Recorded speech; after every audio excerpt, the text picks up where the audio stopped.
Bonsoir une fois de plus. Aujourd'hui, on fait cette vidéo pour donner notre appréciation ou bien notre analyse concernant l'interdiction de l'importation des kits Starlink précisément au Cameroun. Mais avant ça, on va juste rentrer un peu dans l'histoire, mais dans l'histoire des télécommunications.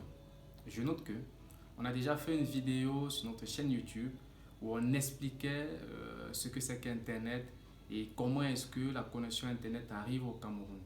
Et de façon grosso modo, nous avons dit que la connexion Internet arrive au Cameroun par des câbles sous-marins qui passent par la mer.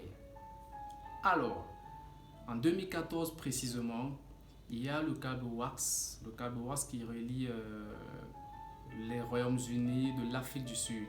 C'est un câble qui dessert plusieurs pays africains et plusieurs pays européens, notamment 12 pays africains et 2 pays européens.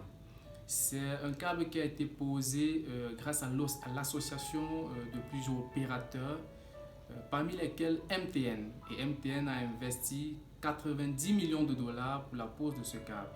90 millions de dollars sur 650 millions de dollars. Ce qui faisait de MTN le principal actionnaire par rapport à ce câble sous-marin et il détenait donc 11% de la capacité initiale de ce câble. Alors, en 2014, MTN a décidé donc de faire arriver ce câble au Cameroun par Limbé, par notre précieuse ville de Limbé. Sauf que ce câble a été racheté par l'État camerounais. Le point d'atterrissage de ce câble à Limbé a été racheté par l'État camerounais à une somme de 2,1 milliards de dollars. Donc, 2,1 milliards de francs CFA, autant pour moi. Donc, vous vous posez la question, pourquoi MTN investirait dans un câble qui lui a coûté pratiquement 90 millions de dollars et lorsqu'il arrive avec ce câble au Cameroun, il décide de céder cela à l'État camerounais? C'est tout simplement parce que le Cameroun a une politique, c'est que l'arrivée des connexions Internet doivent être contrôlées par l'opérateur public qui est Camtel. Ça veut dire que s'il y a un autre opérateur qui exerce sur le territoire et qui a une arrivée de connexion Internet, il enlève carrément l'exclusivité à l'opérateur public qui est Camtel. Et c'est ce qui arrive à Starlink. On revient donc à Starlink. Donc Starlink, ces connexions passent directement par le satellite, ce qui fait que lorsqu'il s'installe dans les pays en Afrique, notamment le Cameroun, on ne peut pas contrôler ces connexions-là. Camtel n'a plus l'exclusivité de l'arrivée de la connexion Internet parce qu'il y a des gens qui peuvent se connecter directement en passant par le satellite. Donc voilà pourquoi l'État camerounais a donc fait cette note pour interdire donc l'importation des kits Starlink au Cameroun. Ça, c'est une première raison. Une autre raison qui peut faire en sorte que le projet de Elon Musk, du milliardaire, de l'entrepreneur Elon Musk ne fonctionne pas, c'est que pour nous, d'après notre analyse, ça pose un problème pour des géants comme Facebook ou bien encore YouTube. Pourquoi?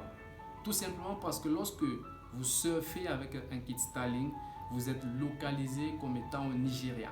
Je pense qu'il y a peut-être certains Camerounais qui ont fait cette expérience-là.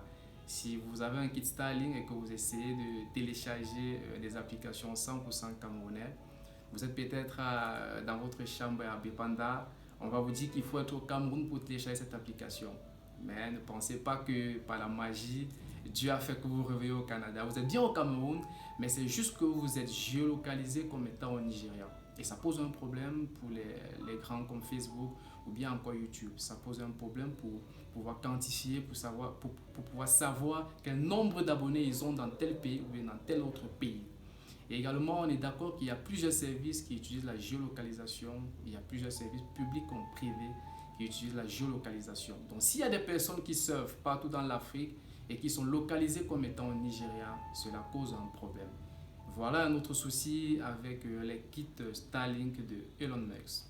La troisième chose, c'est la maintenance. Lorsqu'on parle de service, il est également intéressant d'assurer le service après-vente. Comment est-ce que ce service est assuré?